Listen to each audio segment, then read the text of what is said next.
sort of mood around the place there? It's been very good, Julian. We've actually had a pretty exciting week. I think that when you get injuries, it gives opportunities to other players, and it's a long trotted out line. But we're happy that we're able to play some younger guys through the midfield now, and it's an opportunity against a very good football team to have a crack. So yeah, the mood's still pretty good. Was it a pretty brutal review though after last week? Oh, it was an honest review. I wouldn't say brutal. I'm not sure brutality with a young group of players is the right way to go, but it was honest indication of the way we played and where we have to improve. I know you don't fear any team, but given the recent record, Essendon, Geelong, the injuries you've got there for your form, do you sort of fear another belting? No, I don't. I'm looking forward to a game where our players develop even further. We obviously want to win the game, and we think we're a chance to win the game. But we want to improve and get better, and this is part of the process. A lot of people might disagree with James Tipsis and the like. Do you care? Not really. No. I mean, what we're doing here is, we're trying to develop a football club and take it somewhere. And external forces, we hope our supporters get along and support, and I think the game's sold out. So that's very exciting for us that there's going to be 48, 50,000 Essendon supporters there, and we want to put up a performance that they're proud of. Where do you think you can win it, Joe? Do you think you've got a chance to win it? Where do you think? We think we can win in several areas. I'd rather not talk about that here because I think that's part of what we're doing and the way we create it with our players. But yeah, we think it's a very winnable game for us. In regards to Ryder and Bell-Chambers, was there a fair bit of debate at selection between the two? Yeah, definitely. Paddy's probably lucky to stay in the team, but we want to develop him as a player as well, and we think this is the best way to do it. Tommy is unlucky to go out, but the mix of the team, I think we've gone with Hill and Ryder this week, and they need to both play well. And will there be opportunities again this year for the three to play together? Yeah, we're not. I think we've said that they're three taller guys, but not three ruckmans, so there will be opportunities for them to play again together. And but this week we think it's better on a fast track at Etihad to go a bit smaller. Does Ryder know that he was lucky? How did you sort of talk to him about that? Paddy knows that he's got to improve. Yeah, Paddy definitely knows he's got to improve, and he's the first to admit that. If you looked in the rooms after the game, the most disappointed player was Paddy Ryder, and he's trained exceptionally well this week, and he has done for a couple of weeks. So. There's been a lot of focus on Paddy, and he's not playing his best football, but we're very confident we'll have a good game on Saturday night. Is the fact that the games are sell out, do you think, an indication that the fans have been intrigued by the Bomber versus Geelong matchup for the first time? Maybe, but I think also that now we've got 50,000 members and a lot more supporters. There's really not much space left at Etihad when it's 50,000 ground and we've got 50,000 members for people to come. So. That's one of the challenges we've got, is that we've got to lock out some of our supporters, which never goes down well. Is Paddy's confidence taking a hit? He looks like he's playing without a lot of confidence at the moment. There's no doubt any player who's not playing to the best of their ability loses a bit of confidence, but you get that confidence, I think, first of all on the training track, and then you take it out in the ground. And if his training's any indication, he's ready for a big game. James, you said the mood within the guys is good. I want to ask you about yourself. How frustrating has the last 5 weeks been? If I recall rightly, there was pictures from last Friday night where Bomber appeared to be a calming voice for you in the box there, while you looked like you had steam coming out your ears. How valuable was he? Yeah, Bomber's been terrific, but I didn't think I was that worked up last week. I think been more worked up in games. I think that how am I? I'm fine. I'm really enjoying the job and enjoying coaching players and trying to make them better.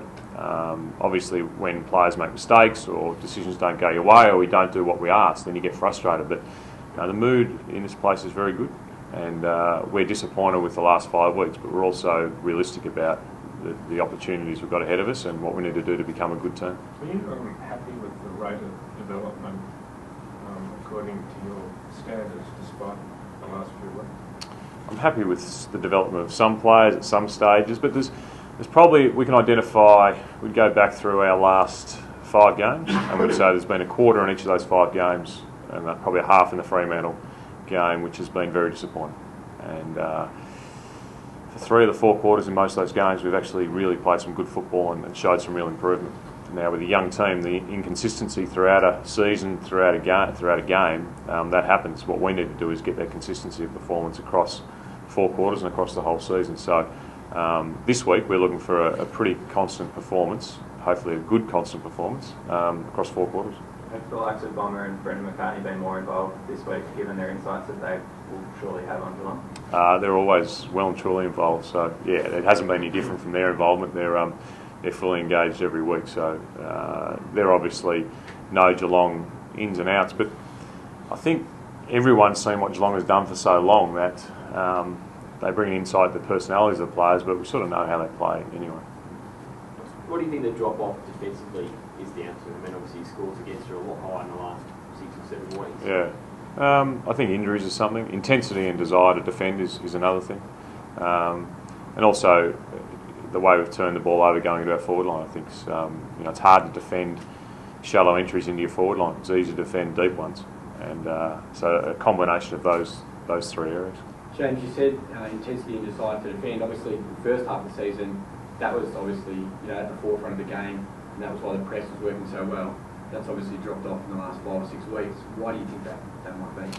Actually, our press has worked very well. If you look at the game, our press is actually still creating turnovers, and talk about when you're in a press, when you're not in a press, when you're defending man on man, and there's different views on how that's happening. But yeah, I just think that the way we're turning the ball over at the moment is making it very hard to defend. But also just the want and desire to defend when you get into the middle of the season, when you get a bit tired, hasn't been there as it should be.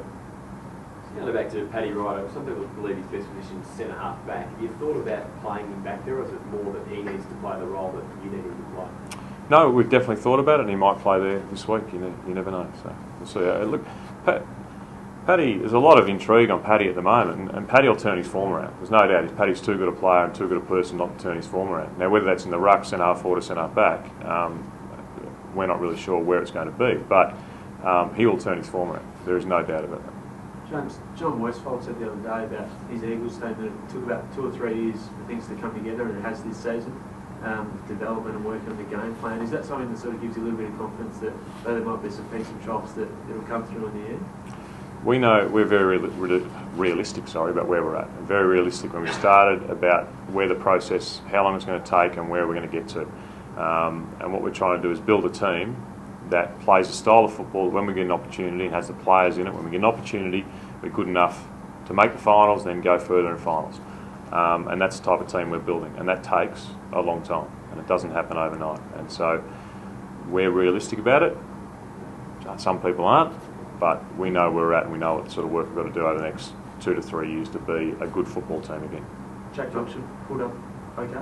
Yeah, Jakey's fine. Yep, Jakey, I think we subbed him. We was the sub last week just to give him a bit of rest, only a second-year player, and we wanted to make sure his load was looked after, and I think he ended up playing, what did he play, just over a half, so he'll come up fresh off an 8-day break as well. And the good thing about this week is we've actually been able to train properly, and it's the first time in probably 3 or 4 weeks, because of our 6-day breaks, we've actually been able to get some quality training sessions into our players. So yeah, we're a lot happier coming to this game than we have been the last probably 2 or 3 weeks.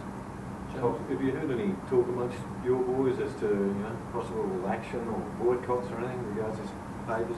No, I think the guys are pretty. They don't want to strike. The players don't want to strike or action or whatever you want to call it, but they want to play footy and they want the fans to see the footy. So, in the limited discussions I've had, the players want their fair share and want to negotiate with the AFL along those lines, but coming second hand. But they've got no interest in stepping out of football.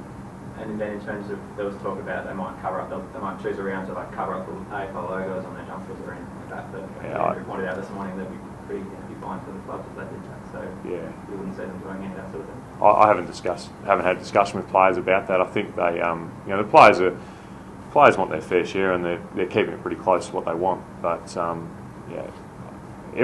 no player in the AFL that I know or having played with that would want to harm the game. And they're pretty good people players, so they're just looking for their fair share, and I'm sure that'll happen. Going back to your answer before about where you're at, so does that mean that the previous 5 weeks hasn't overly surprised you? You knew this drop was coming. Was it surprised you haven't been able to maybe work your way through it a bit better? Yeah, I suppose you never think you're going to lose 5 in a row, but we were careful how I say this, but we were also mindful that there was going to be a point in the year that the players went away or didn't play exactly how they wanted to play, because that's just human nature. You get on a roll, things are going well, things get tough, you maybe don't do it as well as you wanted. So we're mindful of that. I think the losses to Richmond and Melbourne probably earlier have hurt us more than maybe, coming off a 6-day break against Hawthorn, 2 injuries early on, 3 injuries early on, an ordinary quarter. Probably a little bit more disappointed about our form, Richmond and Melbourne game than the last couple of weeks. Has fitness been an issue? I know there's been a change in the fitness department. Has that been a contributing factor? We don't feel that, we've got a young group, and so they need, as with everything else, need 2 or 3 years to develop that group to play football you want them to play, but also to get the conditioning that you want, and so that's still a work in progress.